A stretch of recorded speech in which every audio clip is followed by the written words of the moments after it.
Popcorn World. Popcorn World.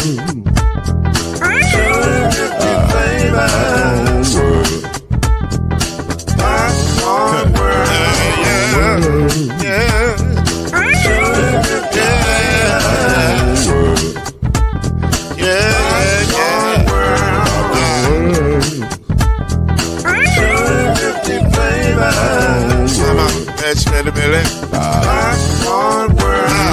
Can I make you groove now? Yes, I can. So you can get this groove in the back of a can. You can make it rhyme and groove and the holes in your hand. Popcorn World. 250 flavors gonna make you smile. 250 flavors gonna make you smile. 250 flavors gonna make you smile. I said popcorn make you smile. Ah. Yeah. Popcorn World.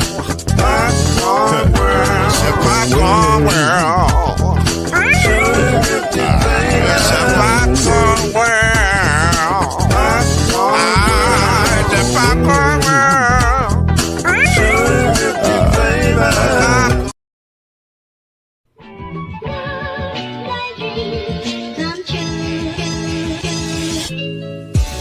Now it's time for Believe in the ACC with our starting lineup. From Florida State, number 17, Charlie Ward. From Morehead State University, number 50, Lloyd Stan. And from Murray State University, number 2, Kendrick Haskett. Get ready for the best sports show about the ACC in all the land. Believe in the ACC starts now.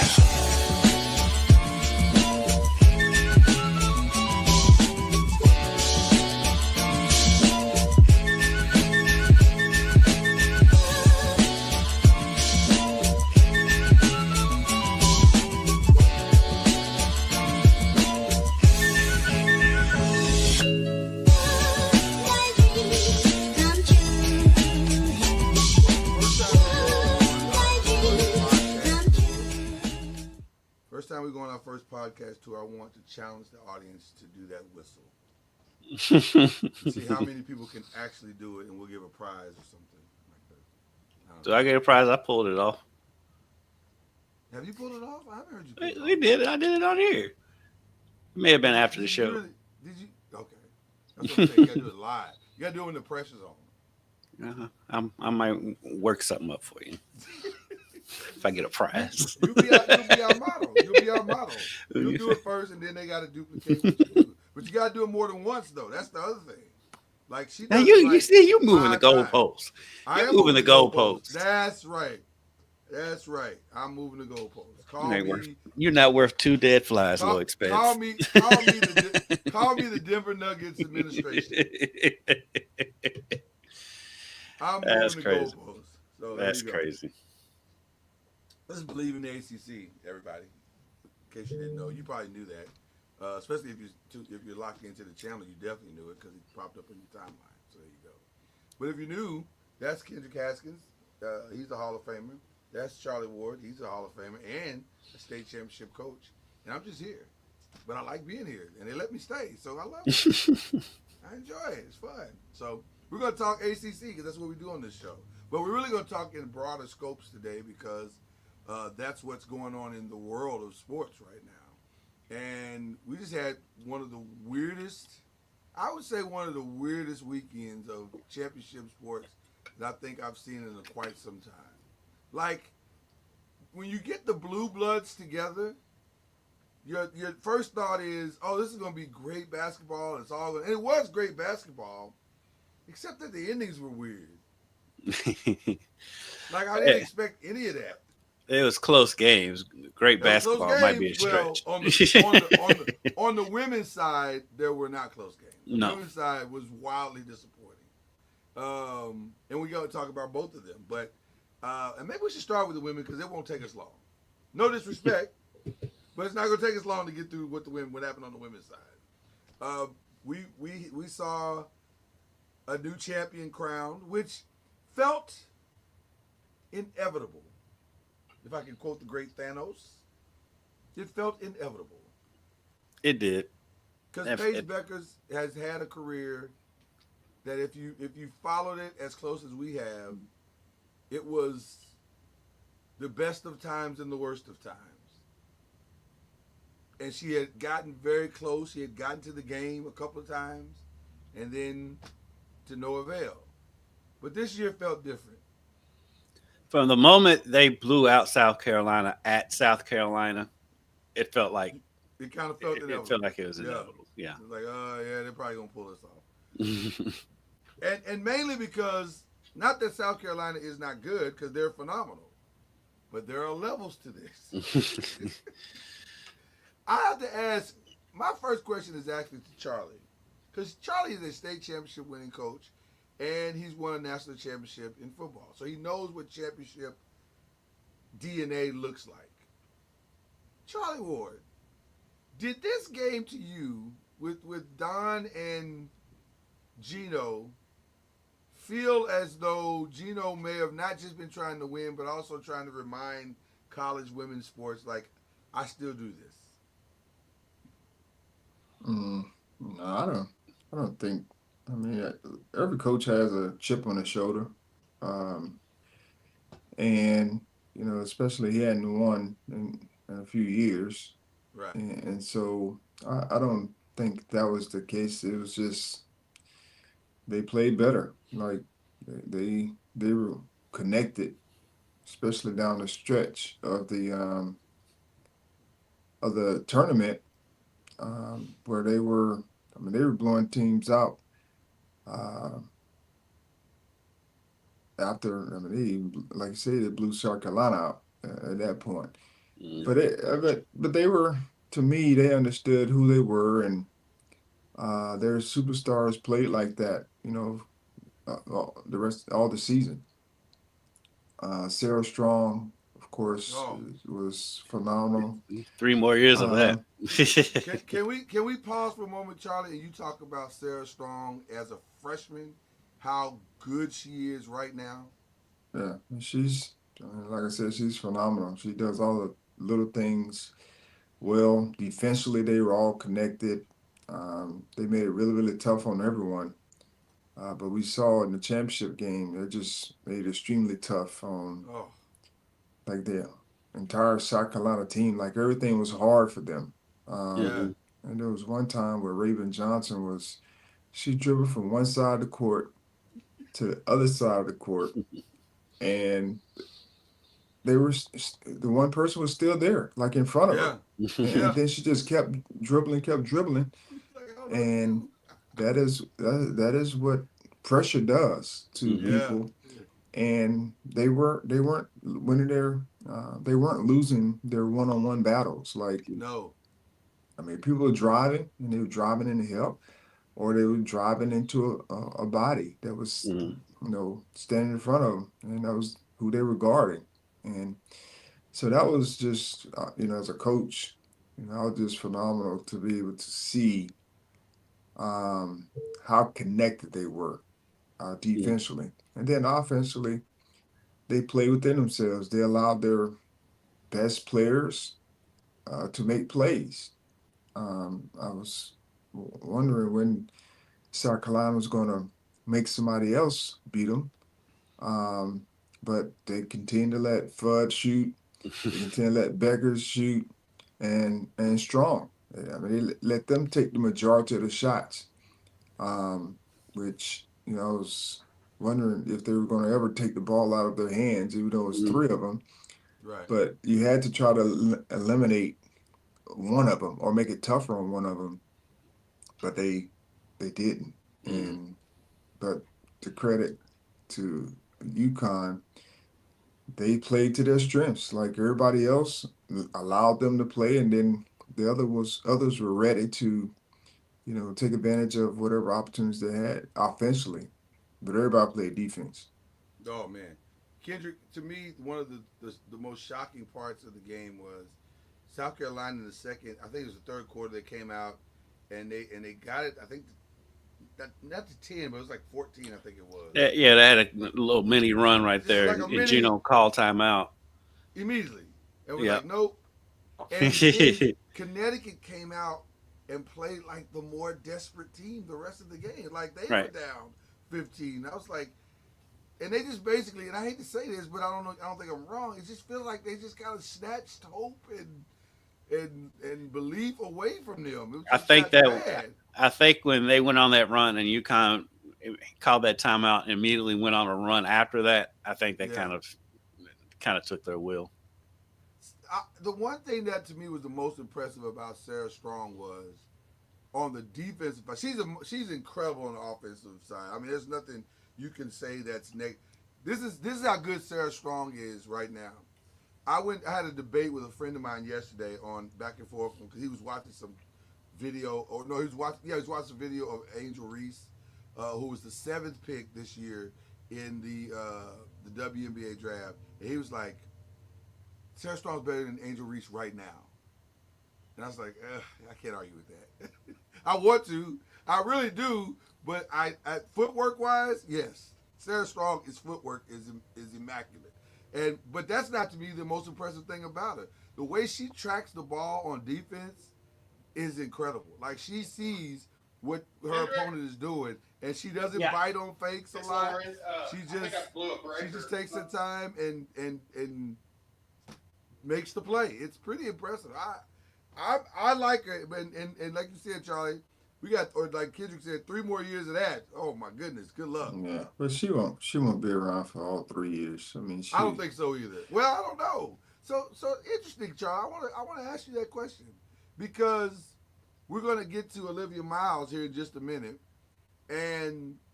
but to draw a comparison, and I know there were injuries with Olivia, but the comparison is that despite everything Olivia Miles has gone through, she's decided to transfer and stay an extra year when all projections said she was going to be probably the number 2 pick in the draft. And I'm wondering if she said, "Why should I go take a pay cut when I can when I can make that money here in college sports?" And I'm wondering, until the numbers change to something more equitable in the WNBA, are you going to see more young ladies stay for 4 years? I don't know. I mean, you may have a few do that, because they may be able to make more. Well, if you're a Juju or Sarah Strong or an Olivia, or people with names, what's the benefit of going financially? I'm not competitively, but financially, what is the benefit of going? Well, I mean, it's kind of similar. I mean, you kind of build your name there, and then you carry the endorsements and all the different things that you're building to the NBA. Right. I mean, Right. WNBA. So, Right. I mean, like I said, it's just what people want to do. Yeah. I don't think there's a rhyme or reason, because I mean, we're starting to see just not crazy things, but just things that sometimes you be like, man, that just doesn't make sense. Right. People transferring for just whatever reason, for more money, I should say. Yeah. People are staying in school for, we just don't know. Like people, it's across the board. People leaving school to go pro that potentially, if they stayed another year, they may be, a higher draft pick. So it's just, like I said, it's across the board, and there's no rhyme or reason. Well, since we're here, let's stay here, and then we'll come back to the men's championship in just a second. But we did mention that Olivia Miles has decided to Go Frogs. to. Wow, the allegiance. I mean, that's where his money goes. I'm not even going to tell you the truth, Charlie, because clearly you've chosen by writing the checks that you're writing right now. So, I get it. But yeah, she chose TCU, and it was interesting because she made her, even though the story had already broken, she made her announcement on TNT, and she said, "He's just a legend. The coach is a legend." And I was like, Had he been coaching like an hour and a half? Like I don't even know. When did he become a legend? Like I don't even know. I'm not even sure I know his full name yet. But nevertheless, Right. He hadn't been to a Final Four.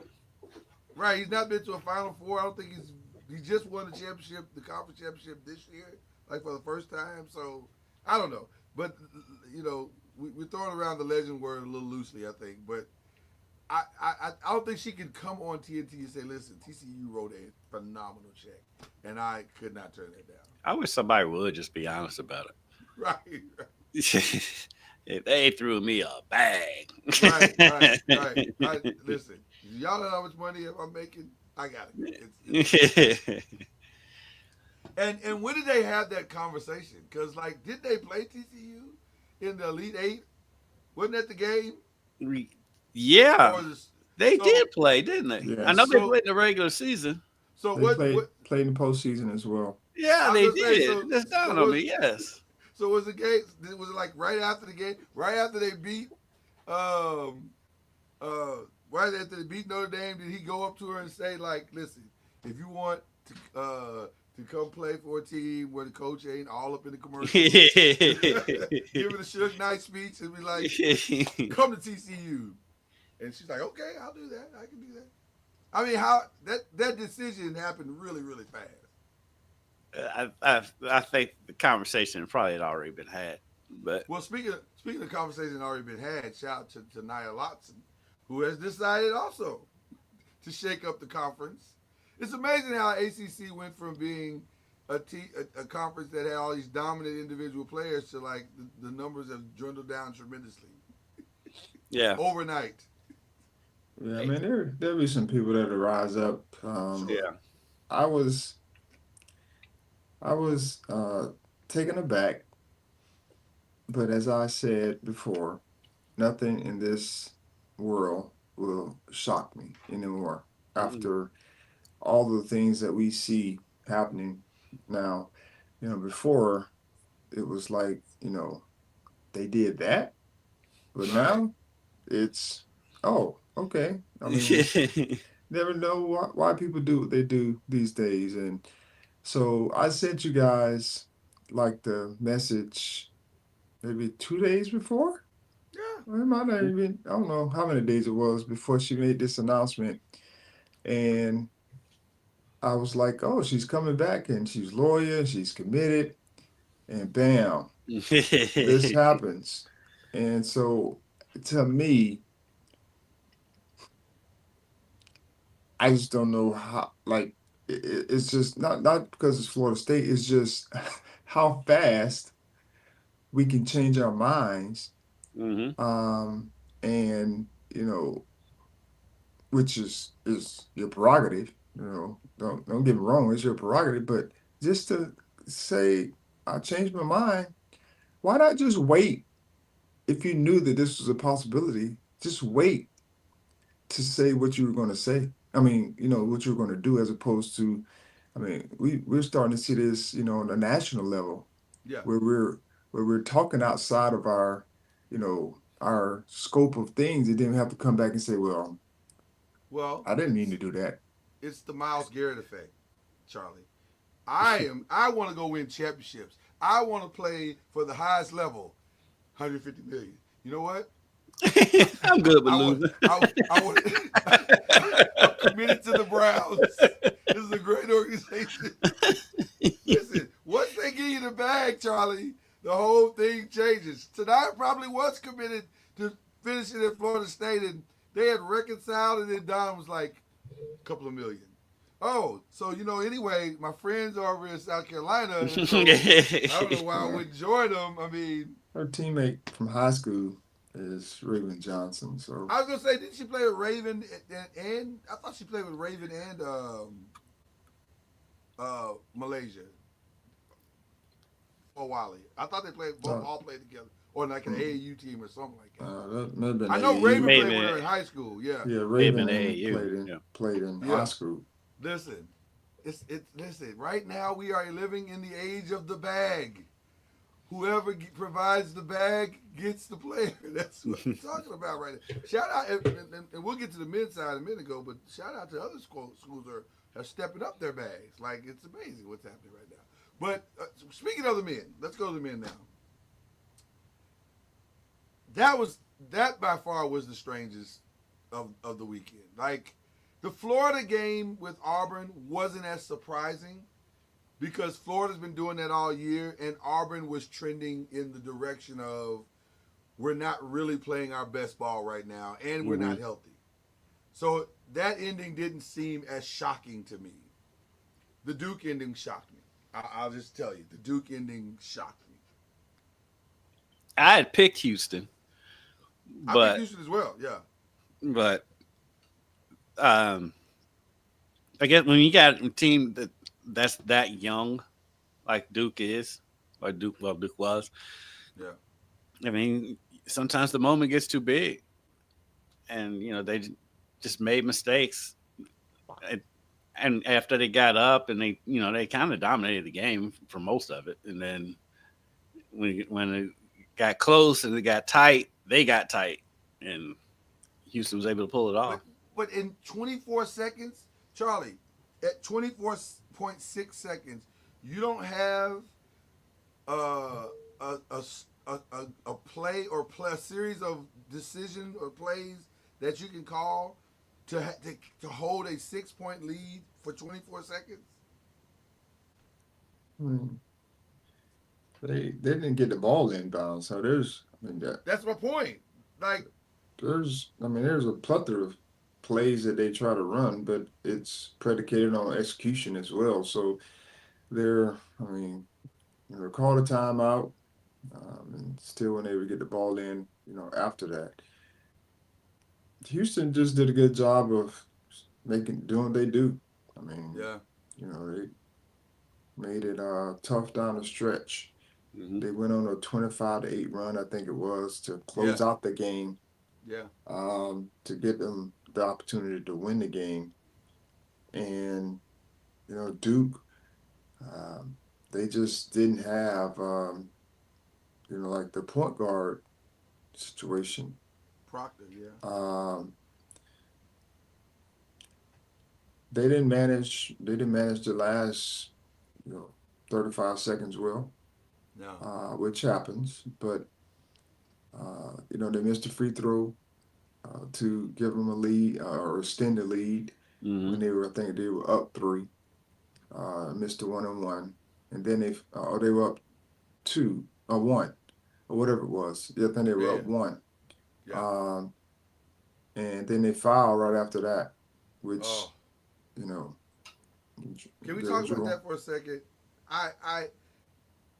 It is technically the right call. I just think that was the absolute wrong time to call it. But technically, it wasn't the right call because Jawan Robbins had his hands wrapped around him, like on the box out. Yeah. And so that's almost a hook. Yeah. I don't disagree. I'm assuming he's saying it's just the body. I don't know. Because to me, on a 50-50 ball, I've always said, well, if we're both going for the ball, how is it my foul? How am I fouling? If we're both going for it, how is it my foul? That doesn't make sense. So I don't know. I thought it was a terrible call at a terrible time. That's And the referee that called it, I think I shared this, but the referee that called it was a guy who was swallowing his whistle down the stretch. The whole night. The whole night. There was a foul right in front of him that he didn't blow the whistle on. Right. And the guy, the trail guy, ended up blowing the whistle. But the play is literally right in front of him. Exactly. And he didn't blow the whistle on that one play. And they were allowing them to play. That was the other thing. Like down the stretch, they were allowing them to play. And it was just frustrating to see how they were taking, the aggression away from, both teams allowing them to play. And I was like, at one point, they were going back and forth, Yeah. and there was no calls. There was no which, calls. Exactly. Which I'm like, okay, cool. But then all of a sudden, it's like started making all these different calls, Right. and I'm like, come on, man. Which, by the way, Charlie, that carried over into the championship game the next night. First half, very aggressive. Only four fouls called. Cool. If that's how we're playing it, nobody's got a problem with it because now we understand what we're dealing with. Second half, 25 fouls were called. So it's like, wait a minute, what are we doing? Like, why are we calling two different games? That doesn't make sense. So to me, the refereeing was wildly inconsistent in both games, and it really affected both games. It decided both games in its own way. So crazy. That in the Houston game, it was so interesting because they came out and got the game they wanted. That's the game they have to win that game. And then Florida out Houston them in the end. Well, like you said, the whistle changed too. Right, the whistle changed dramatically. And it was like, that to me, that kind of took away from it. Go ahead, Charlie. I was just saying, like the whistle definitely changed against Houston when they were up 12 or whatever it was. Yeah. And of course, Florida, I'm not. They did what they needed to do as far as making plays and those types of things. Made the shots, yeah. And defensively, they got the stops that they needed, but their aggression was taken when they started calling these pushing fouls, like on the post. Yes. And just all these different things to take away the aggression of Houston, and that's when it started. Like when they started making those calls, and it literally the first, like you said, the first 2, 3, 4 minutes, it was like 5 fouls on Florida. Yeah. And the lead started to grow, whatever it was. And then the next 3 to 4 minutes, it was like a complete reversal. And Charlie, you know this as a coach. Once I don't know how aggressive I can be as a player, I mentally start to go, okay, I can't do that. I got to pull back because I'm going to foul out if I don't. So that changes the whole dynamic. And we've all been there. You start out and you're able to press. You're able to put trap. You're able to do the things that you want to do. Then once they say foul, you're like, okay, I can't do that. I gotta go straight up. I gotta surrender some stuff. It just changes the whole mentality, which you saw it in Houston. They could not mentally adjust to the change. Florida did. They made the adjustment, but Houston was like, well, what do we do? I don't know what to do. But let me also ask this question, because I was trying to think about this earlier. Do you guys ever remember a Final Four weekend where two games came down to inbounds plays that they couldn't, or end of the game plays like that where they couldn't make them? I don't remember that. No, not off the top of my head.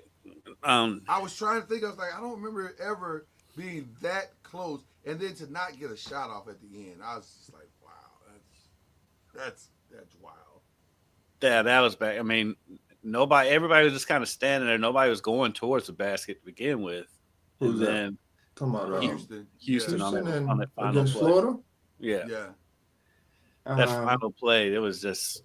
Well, it felt like nobody wanted to shoot. Shaden Sharp. Well, I think they had a play, and they were looking for a three. Of course, that's what it looked like. Mm-hmm. And they had a couple of plays within a play Mm-hmm. to be able to get that. And I think if they had a choice, they would like Cryer to come off and shoot, but he didn't have a shot, which was good for him not to just force a shot, especially when they had more time on the clock. But the thing that Steph Curry does really well as a shooter is what? Runs off screens. Well, yeah, that's one thing. Quick release. But what he uses the shot fake Yeah. really, really well. because he's a shooter and most people are running at him. Mm-hmm. And so he'll give a quick shot fake and then a sidestep, and then he's shooting a wide open three. Mm-hmm. So the thing that Shaden Sharp did was he panicked. Yeah. Instead of Yeah, him yeah. using that shot fake, because Clayton Jr. was was definitely watching the ball. Like he was Yeah. in the lane when Shaden Sharp caught the ball. Yeah. And so he was at the mercy of a great shot fake. And then Shaden Sharp would have been shooting a wide open shot, but he Yeah. Or he got panicked fouled. Yeah. and he just turned and looked to shoot the ball. And by that time, Clayton Jr. had gathered and jumped. And so that was, just not, he's a veteran guy. Right. And I understand it. And so now he's shooting a contested shot that he didn't get off because Clayton was there with a good contest. Mm-hmm. Yeah. But if he would have just made a quick shot fake and an escape dribble, he would have been shooting a wide open shot. In his Uncontested. mind, I think he was thinking catch and release because of the time, and he did not. He Fine. completely misread the time. Yeah. He did. 5 Yeah. seconds It on the happened. clock. Yeah, The right. clock is right there in your right. face too. It's right. I mean, it's right on top of the score Well, of backboard. But Charlie, you know this, and Kendrick, you know this as well. Yeah. The clock is as fast as you think it is. Even though it's right there, it's as fast as you think it is. So if you catch it and 5 seconds is 3 seconds in your mind, then it's 3 seconds. And so he's thinking catch, turn, shoot. And when he couldn't do that, he was like, uh-oh. Mm-hmm. And to watch him just drop the ball, I was like, oh, man. And then here's the other part. No one on his team, I think they thought he was going to catch and shoot as well, because when he dropped the ball, no one even realized he dropped it. They were like, what's going on? Why is the ball not at the rim? Right. And then they all turn around and look like, oh, They was just shot it. It was just as surprised as everyone else They were was. surprised as everybody else. It was, listen. But you got to credit. Let's say you got to credit Florida. I mean, 100%. Yeah. because they made 2 defensive plays at the end Yes. to win the game. Where Richard, I think it's Richard, had a strip on Shaden Sharp while he was driving, and then Clay Jr. On the contest to force that turnover as well. So kudos to the Gators, even though that's hard to say. Right. Well. That's understandable. I mean, we're going to give them the credit. Well, I know it's hard for you to say. Yeah. We're going to give them the credit for the win. I didn't realize their coach was that young. Like, he's young in every possible way. Like, even his post-game celebration, it's like, yo. Yeah, he's young. Bring Young it up dude. a little bit. Like, but he's young. He's super young. So, there you go. He's funny. He's I was hilarious. I was at that Kentucky game, and stuff he would say on the sidelines was hilarious. Is it really? Wow. Well, so since the end of that game, they've already put out their way too early college basketball top 25. And now ACC, depending on who you ask, is very interested to see what the results were. For some reason, most of the top publications or media companies are saying they really like Louisville. Like, Louisville has gone from not being ranked at all coming into this year to now everybody is in love with Pat Kelsey. And ESPN has them at number 3 right now. I'm sure that will change as recruiting and transfer portal stuff shifts around. Maybe it gets better. I don't know I can't imagine it gets that much worse, but it will get better. Duke is at a number 8 and UNC is at 25. 24/7 has Louisville ranked number 1, which I was like, really? Like, number 1? Like, There's a lot of ACC teams in there.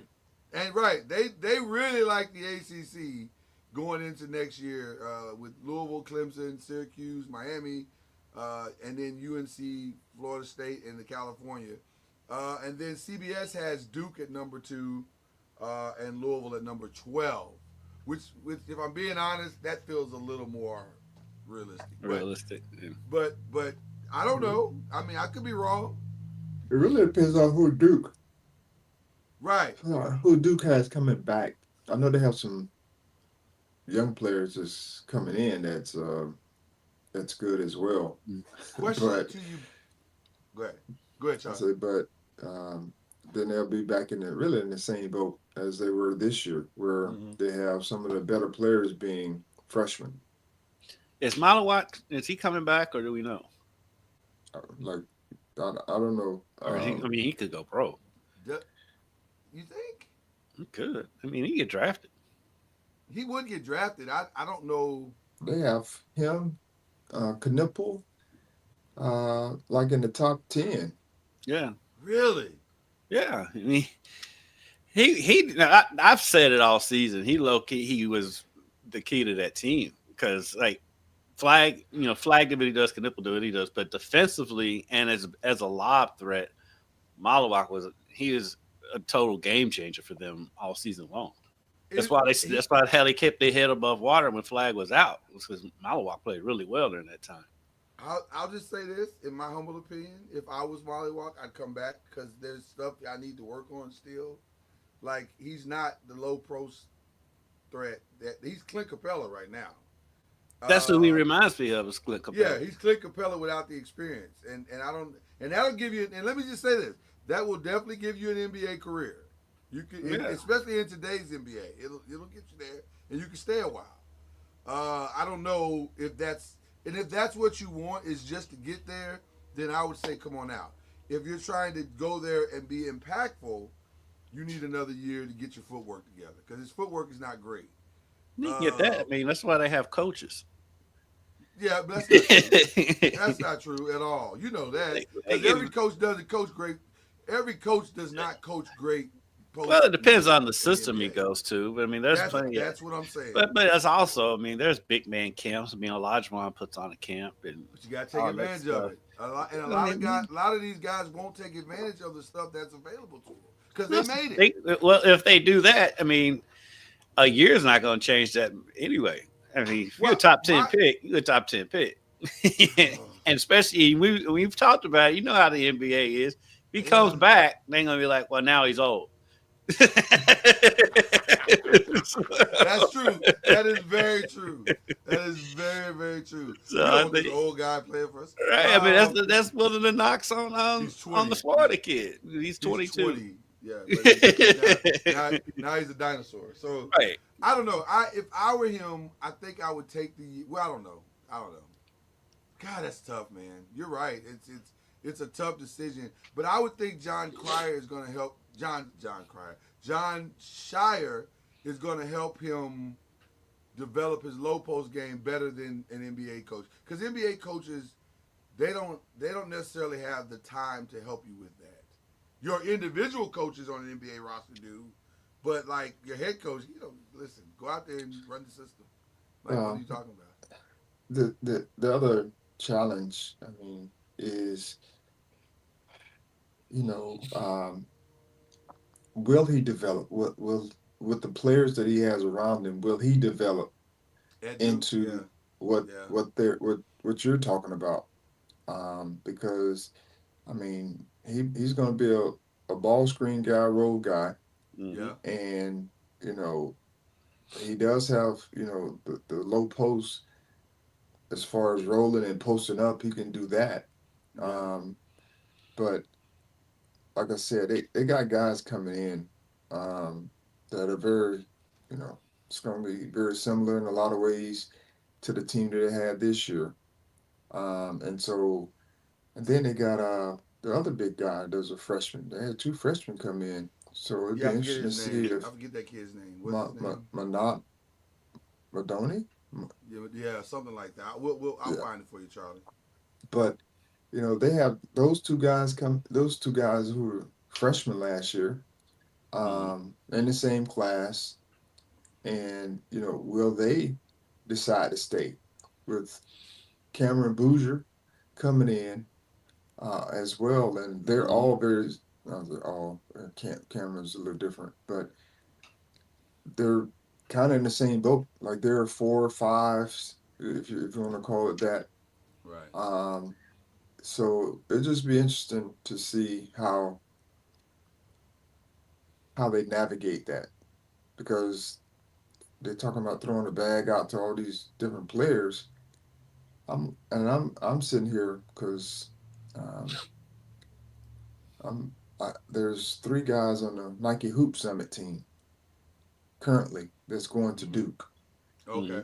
and they're all very good basketball players. Like they're good basketball players, and I'm Yeah. like, Yeah.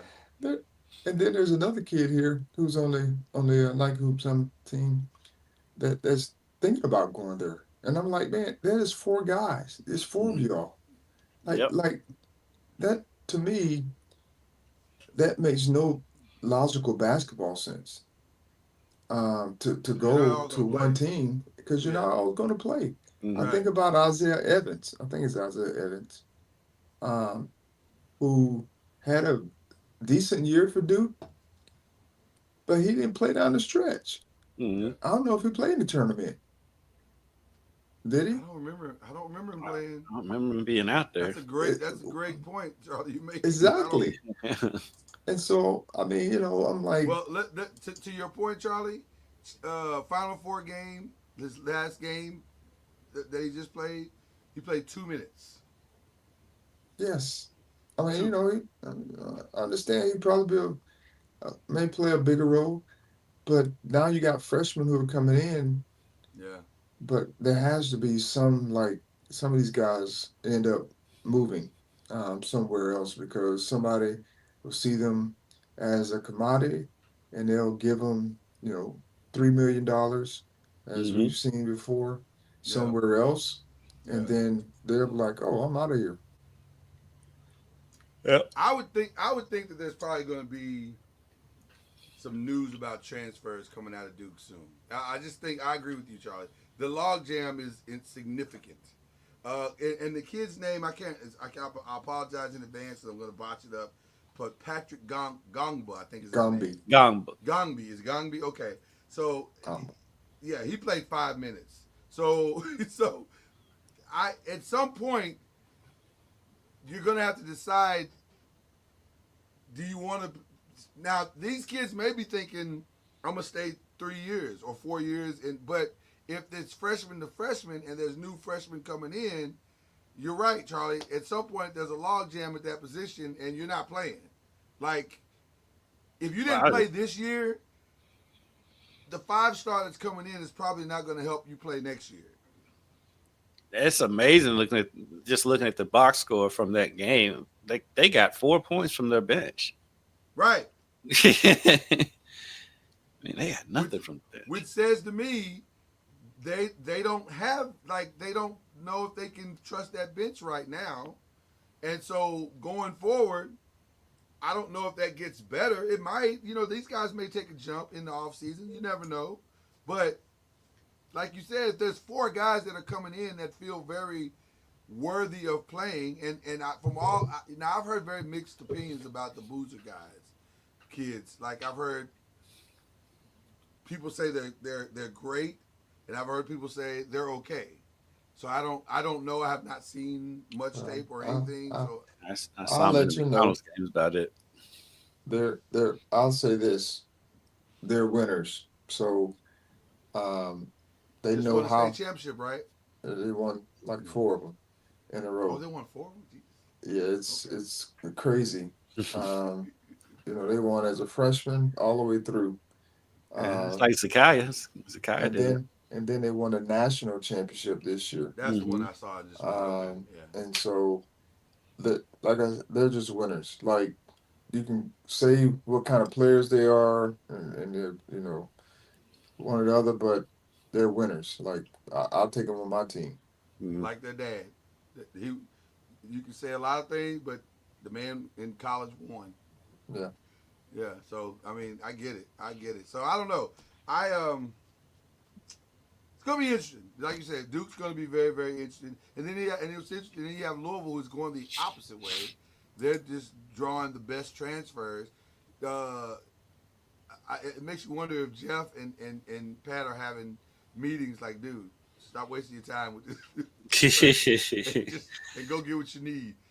Go to the Costco transfer portal and go get what you need and win, because they're using the same blueprint. I mean, we'll continue to see how it all works out, but Yeah. I think you have to build within still. Like you can't keep going getting uh, overloading your roster, especially if you're newer coach. You can overload 1 year, but then you got to start supplementing, Yeah. some of the guys that you have, because if you have guys coming in and out, I mean that's everybody in a sense, but Right. you still need some continuity. Because having to reteach the system, Mm-hmm. get Yeah. everybody on the same page as far as culture. Yeah. And you want to try to bring in the right guys, that hit well, that's there for, the reason you want them to be there. Right. But Right. you have to have a good mix of high school talent, players coming back, and then transfer. Yeah. It can't be an imbalance, Right. we're I too agree 100%. inconsistently. And they'll have a couple guys. I mean, with Ali Khalifa, he was already there. He sat out this year because of a red shirt, and that Kanai Roos will most likely be back. I'm thinking Case and Pryor's probably back, and I was gonna say, is Javon Pryor Hadley gonna- already said he's coming. He hasn't announced it yet. I'm hearing he's leaning towards staying, but and then Javon Hadley coming back. So they do have some guys, that will have been in the system. So it's not going to be just a totally new roster again. Can I just say how hilarious it is that guys now have to announce that they're returning to school? Yeah. They're doing full on videos, and it's. I've Hadley. decided I'm not going anywhere. What? All right, Hadley coming back was huge for him because he meant so much to them last year. That is Yeah. true. That is very true. Was that number 1 or 5? Hadley was right? one. Yeah, he's Yeah. number 1. Yeah. Yeah, number 1. All right. And James Scott is back too. So yeah. So I would be remiss if I didn't talk to these phenomenal gentlemen about other stuff that's going on. We use other stuff in our other show, Press and Pros, but I'm going to steal it today and talk about some other stuff that's going on in the sports world today that you just can't ignore it. You just can't ignore it. Today, as a matter of fact, today and tonight, I believe, the Giants are meeting with Abdul Carter and having a day with him, lunch and dinner, and I'm sure they'll bring him in and have him talk about plays that he would sack the quarterback and all kinds of wonderful things, and take him out for a nice New York pizza or something. I don't know. But I want to ask you, gentlemen. It appears Cam Ward is going number 1. It feels as though the Titans have locked that down. But number 2 and number 3 seem to be very much in question, although in my humble opinion, the Browns would be crazy not to draft a quarterback. But they've done crazy things in the past, so, whatever. So, if you were you, 2 gentlemen, drafting at 2 and 3, who would you take? As the Browns, if I'm the Browns, I might go with Abdul. Because they need a quarterback, but I don't think they have the faith in the quarterbacks that are outside of Cam Ward to be franchise quarterbacks. It doesn't feel like that people have that faith they should do it right now. But of course, everybody's lying right now, so who knows? Right. But I think I go with, because you put him with Myles Garrett. Oh, that could be, defense is going to be phenomenal. Now, they might have to win games 3-0, but the defense is going to be phenomenal. Can I tell you something that makes you? I to where he is right now Is he breaking up? You're breaking up. Yeah. Okay. Well, I'm not sure why he gets his audio. It's still breaking up. You Still might need to breaking go up. out and come back in. But They, Charlie, what would you do? Because I don't think Shadur want to go to Cleveland. Like, I know. personally, I wouldn't want to go because just their history. And for him, I don't think the money is like the biggest No. thing. So I think he would be fine with dropping, in a sense. We call it dropping. To someone else that probably their franchise is in a better state than Cleveland's. Right. Even though they need a quarterback. But I don't know who. I know Abdul Carter's there as like one of the top guys. Who else is in the mix besides the quarterbacks and Travis. And then I mean, Travis probably don't want to go there either because they don't have a quarterback.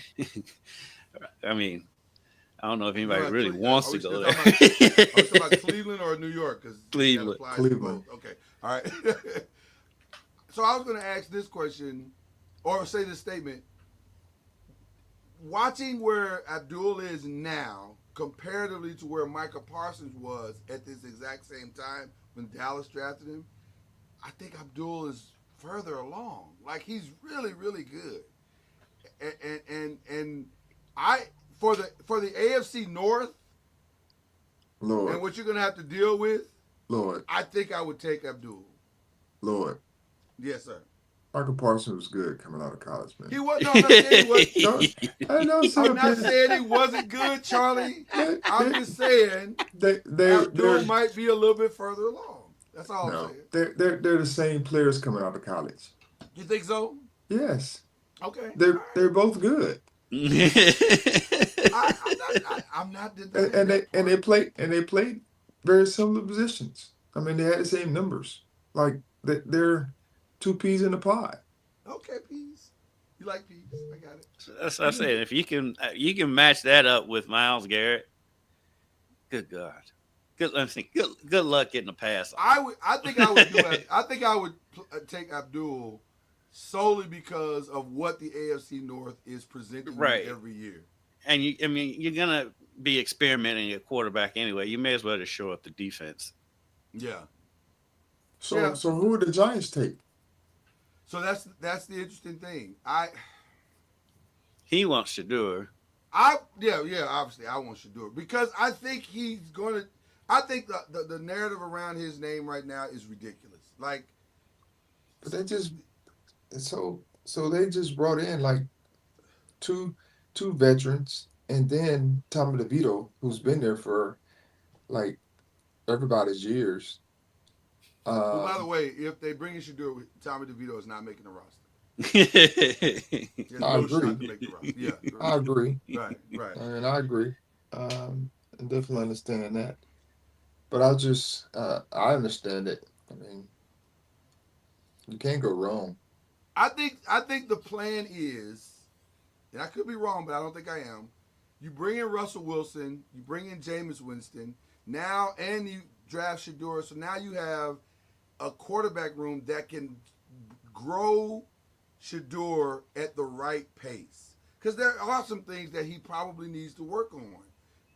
Number one being probably the time that he holds the ball. I'm more concerned about how long he holds the ball than I am about the padding of the ball. I don't care about that. That's not that big of a deal.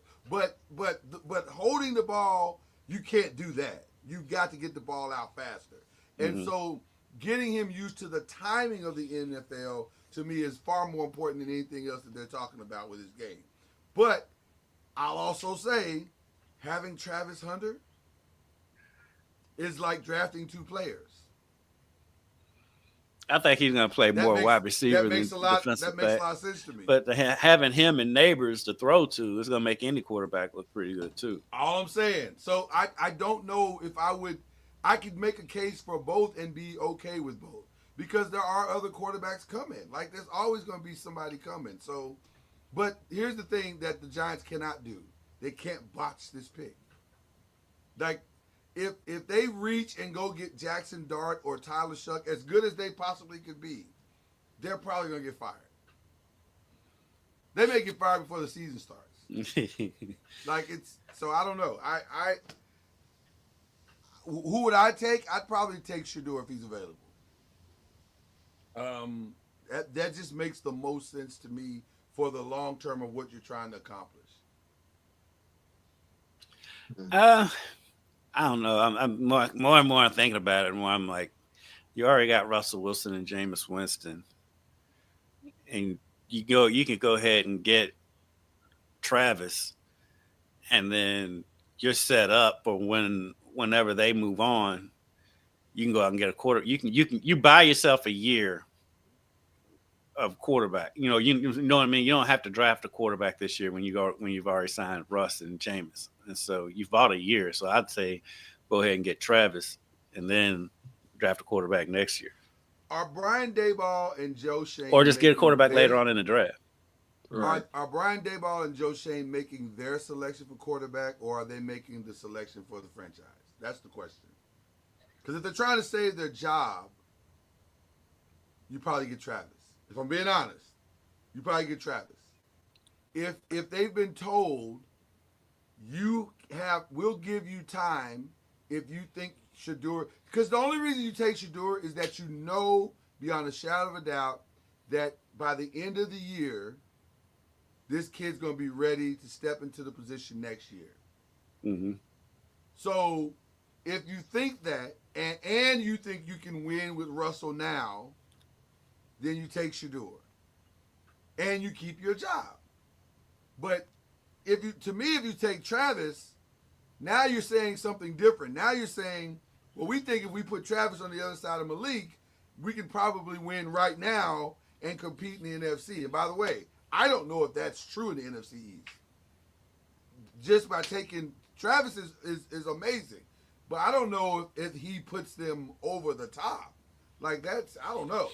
No, I mean, there's nobody in this draft that's going to put them over the Eagles now. That's my point.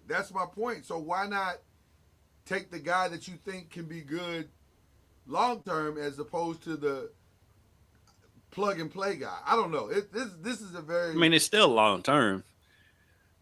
Either way. Yeah, but Travis is going to start day one. Right. So yeah, that's what I meant. Long term is like they're going to be there for a long time. Right. I think. Right. Oh, I got you. Yeah. I lean towards Travis. I really do. Just because I say you already got two quarterbacks. You already got two quarterbacks. You matching him with neighbors. That's tough. Hard not to. Listen, the kid's amazing. He made. When he came out at that Shador's pro day and caught the ball with no gloves, I was like, oh, he's come on, man. You just gonna show out like that? and he was fantastic. He was fantastic. Mm-hmm. Like no disrespect to Shador. Shador was good, but he didn't do anything that I hadn't seen him do before. But you out there playing with no gloves? Come on. That's impressive. Okay. Now I got to get to the fun part. Charlie Ward. I've been waiting for this for the last 24, 36 hours. The firing of Mike Malone and Calvin Booth. Charlie Ward. Go. Well, it was definitely unexpected in the sense of what which is because it happened like literally a week before the playoffs started. So you're like, it doesn't make sense from that standpoint. But what I've heard is there's a lot of bickering between the two gentlemen that were let go. Right. That ownership decided it was starting to trickle down to their team.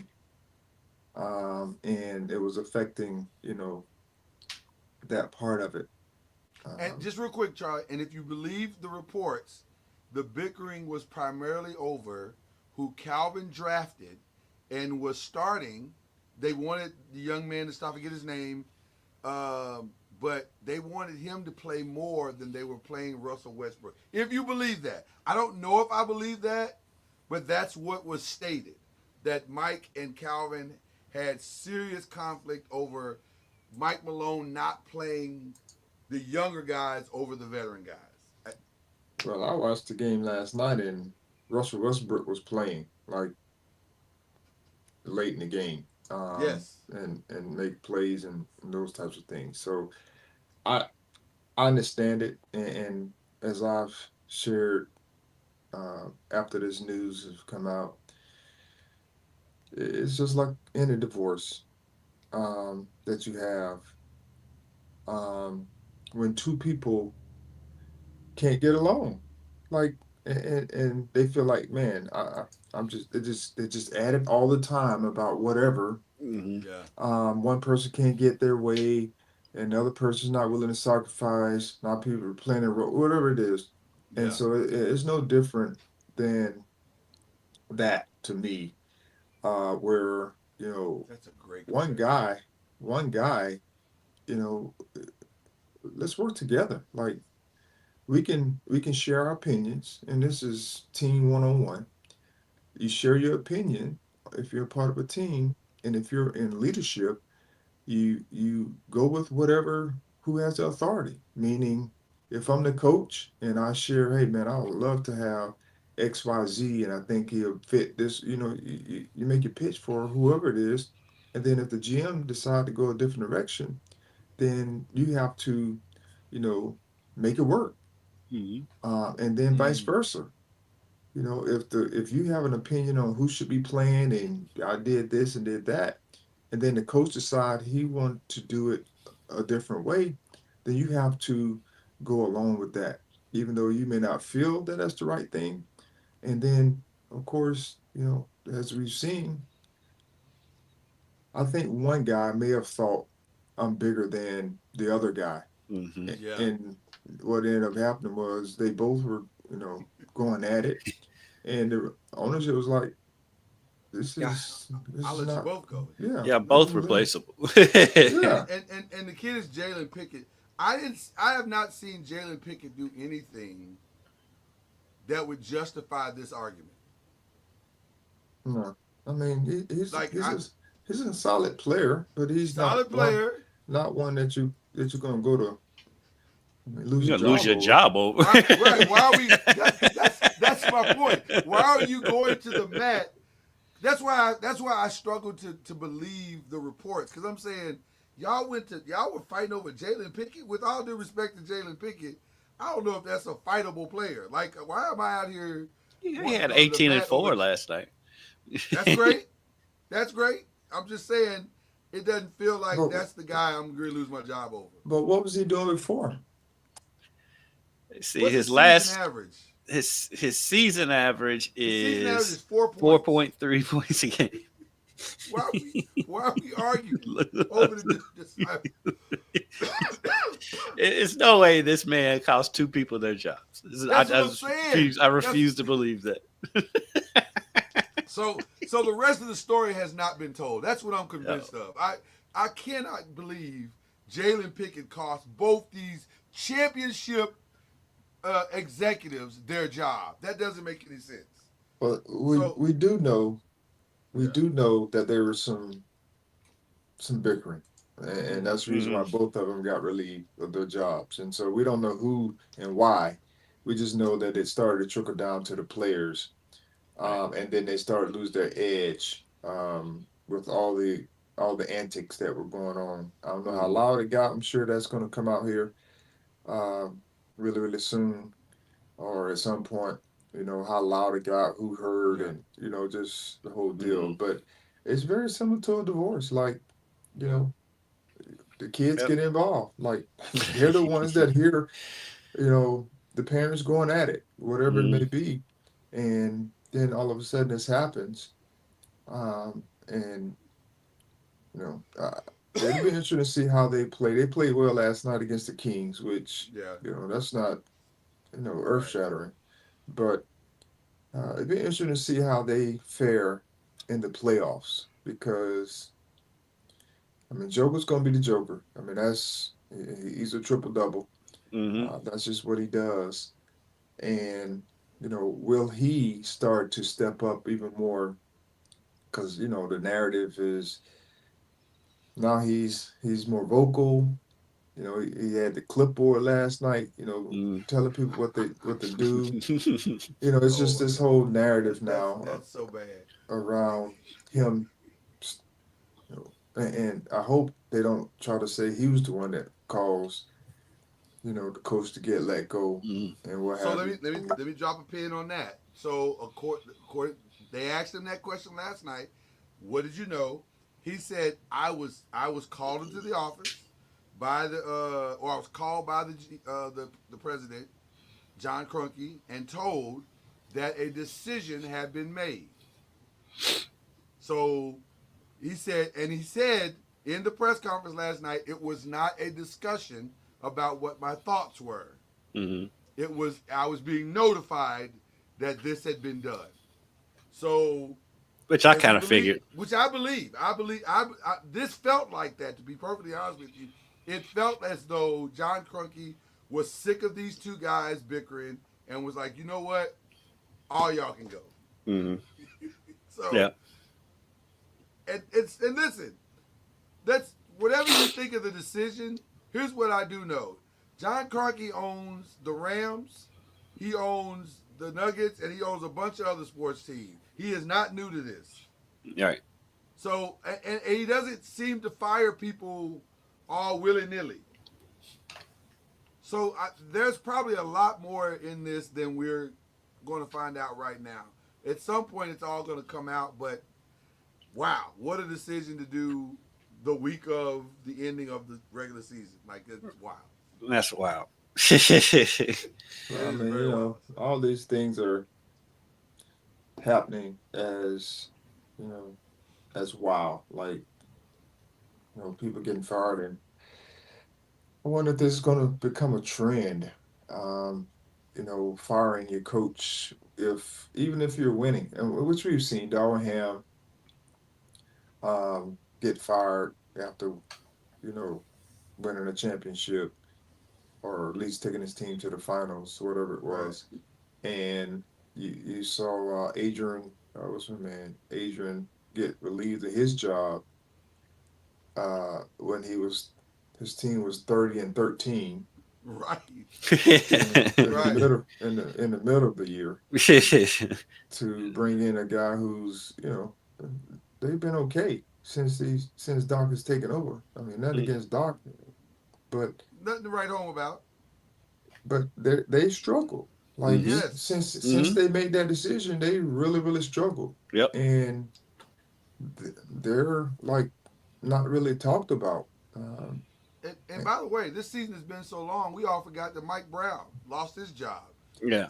In the midst of all of this, like, Right. and Mike, go And ahead, it- go ahead, Casey.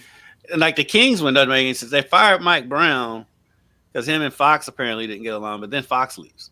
And then So I'm like, right, yeah. So you're like, this has been a and then wild Tyler Jenkins NBA season. at Yeah, Memphis. I mean, yeah. that was crazy.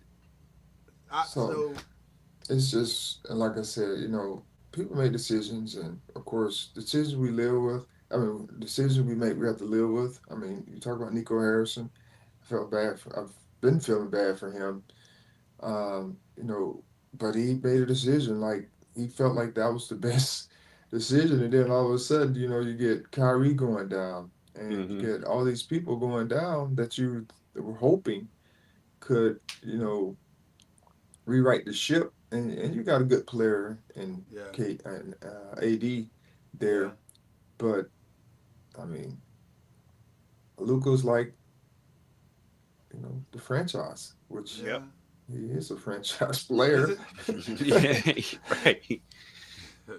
Right. By It's the not way, even that. like it's questionable. But By the I'm just way, doesn't it feel very cringeworthy when you hear, like last night, just all the Nico chants and there's literally a team that's trying to win on the court and they're screaming fire Nico, and they're like, and I know the Mavericks players have to be like, can y'all just move on? Like it's over. They've already signed it. So I asked this question: Would Luca help this team, the Dallas Mavericks team, without all the players that they have that's injured? You know, let's just take AD off of the Mavericks Mhm. and put Luca on this team without the two bigs, Without um, Kyrie. without Kyrie. Where would they be? Probably exactly where they are right now. Exactly. Yep. With all due respect to Luca, but And yeah, he might be ailing Right. right. because he's having to carry such a bigger load. And Hmm. now, I mean, he's been hurt throughout the season this year. Yep. Yes, Yep. yes. He was hurt when they made the Yeah, that's trade. right. Exactly. Right, right. So I don't. Yeah, I I agree with you, understand it. Charlie. I understand, like, I can understand both sides. Of course, long term it remains to be seen. How it all shakes out, but it'll be interesting. It will. It definitely will. I think this offseason is going to be wild. And by the way, start the clock on Coach Budenholzer in Phoenix because he's probably the next casualty. Yeah. They And it's not. And by no. the way, He's the one that I'm none of the. surprised. He's the one I'm surprised is not the one not And let me say fired. this: I don't know if any of that is his fault. If I'm No. being It's honest, not. I don't It's think not. any of that of what has happened is his His fault. roster He's- construction's not He his is fault. on the clock. He is I'll- on the clock for I'll- sure. I can tell you it's not his fault, No. but I can tell you they need to throw somebody off the ship. They need to throw somebody off the ship because they're the ones that's rocking the boat. Can I'll say it because you can't, Charlie. Can owners be thrown off the ship? Is that possible? Because if that's possible, I think Dallas Cowboys would have done that a long time ago. I mean, I don't think owners should be thrown out. I don't know, but yeah, I listen. That's a wild. That might be the wildest situation in the NBA right now, quietly, because it's just a mess. It's not going to get any better. I mean, they're literally offseason. talking about where should KD play next season right now on ESPN. So By the end of the season, they may be talking about a lot more than that. Like they may be saying, I'm telling you, in my gut, I feel like Devin Booker's going to say, "I've had enough." Because how much can you take if you're like really? How much can you really take as a player? And your years are passing you by. Like Yep. Kevin Garnett taught us that years ago when he said, "Listen, I've given this organization everything I can give them, and they've given me nothing in return. At some point, I have to decide for myself." I feel like Devin Booker is days away from saying, "Yeah, I'm done." I mean, especially after the way they got beat the other night by Golden State. It was what, 39? Yeah. It was over in the first quarter. Yeah. Yeah. So I listen. Yeah. I feel like we're coming to as the old preacher would say, we're hastening to a close. So there you go. All right. Well, that listen, we always have fun talking everything because we can talk everything on this show. You guys got anything else? Am I missing anything else topically that's going on that we need to address? Nah, I think we're we've good. addressed quite a bit here. All right. Charlie Ward, who you shouting out today? I don't know. Who am I shouting out? Charlie, Well, you don't know. I guess I can shout out the champions. Yeah. You don't want to shout out to Naya? I mean, come on. I know No. you're not happy with it, but No, I'm not. she still gave you 3 good years, though, Charlie. I mean, that's cool. I just, I just have a hard time, with I understand people change their minds and what have you. I just have a hard time with that whole, just because I think that's not my thought process. Right. And so that doesn't mean it's right. But if you're going to say you're going to do one thing and then not even 24 hours. I mean, 24 hours or whatever it was, you change your mind, which everyone has their prerogative, but that is just the way that's the world we're living in. But shout out to UConn, Coach Ariema and Yeah, his staff. 12 championships is unbelievable. impressive. And so happy for him. And Paige Beckers, hmm her getting the opportunity to win a national championship. She's had some great years at UConn, and so just happy for her. I can't shout out the Gators, unfortunately. That is that is a no We go. understand. We understand. Um, He said that is a no-go. That is a fantastic line. That is a no-go. Oh, my goodness. Charlie, we're not even mad at you for that. Matter of fact, No. shout out to you, but not shouting out the Gators. Right. There you go. We ain't even mad at that. I, We're not mad at that at I'm all. I'm just old school. Like I I have a tough time with people transferring from So no jersey swaps for you. one robbery to the next robbery. So no jersey swap for you, right? You're not swapping jerseys No. with Florida. I love it. I love it. All right, fair enough. Fair enough. Fair enough. Kendrick, who you shouting out, brother? I'm send a shout out to Alex Ovechkin, Oh yeah. all-time leading goal getter in the NHL. Broke the Great Ones record the other night, and Lloyd and I talked about it yesterday. I mean, he could stay long enough. A couple of years, he's averaging about 40 to 50 goals a season. He can get 1,000. He can get up to 1,000 if his body can hold up, and so that would be awesome. So shout out to him. He looks like he's my age. Yes. Oh yeah. When he's only like 39 or something. Yeah. Right. He's grayed up and ready to go. He's yeah. I want to give a. Oh, you done? I'm sorry, Kendrick. I didn't know. If you Yeah, I'm done. Okay. I want to give a shout out actually to the Dallas Mavericks. Very classy thing yesterday. The video was good that they did for Luka. I listen. First of all, as a Laker fan, don't nobody ever better not say nothing bad about Nico. I love Nico. Nico is awesome. God bless him. He's a fine human being. He's a wonderful executive and an honorable man. So leave that man alone, as far as I'm concerned. All the stuff y'all doing, I don't understand. But also, I just thought Dallas handled that very well last night. It's a difficult situation organizationally, and also the team. The team played very well. The Dallas Mavericks played very well last night. They just did it. They did it right, and they didn't try to hide from the moment. They just handled it. And I love that Luka allowed himself to be in the moment and to feel what he felt. It was kind of refreshing to see him in that humility of crying during the video and all of that. That was kind of cool because if I'm being completely honest, this is taking the fandom out of it.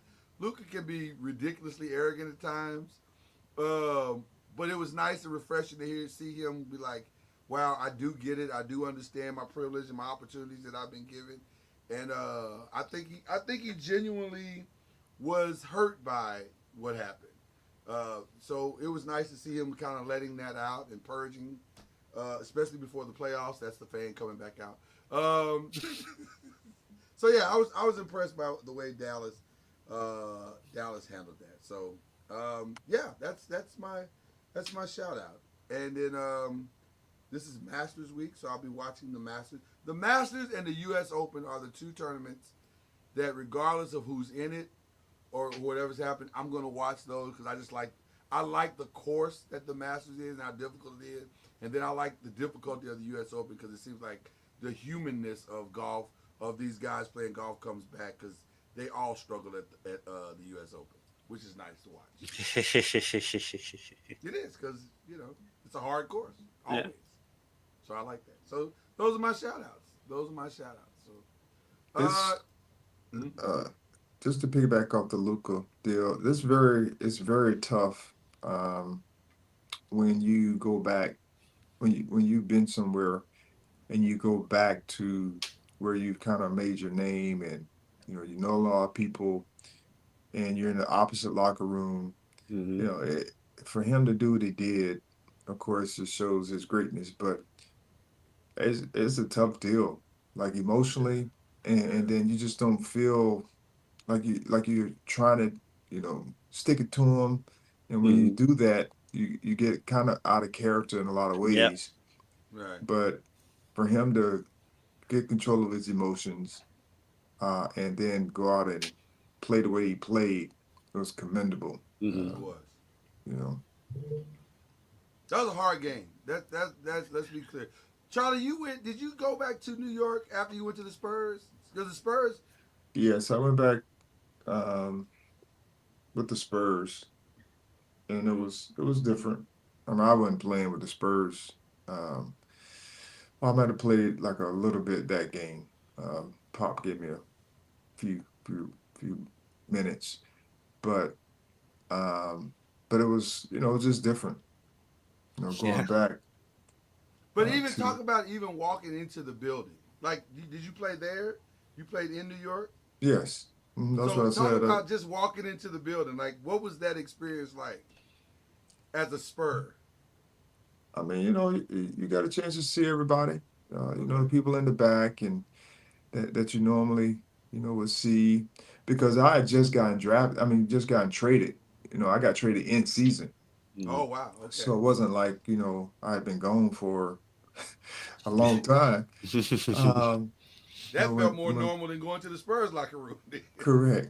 So, so that was, it was good. I got good, they did a video and all those types of things as well. Okay. So it was, How'd the video make you feel?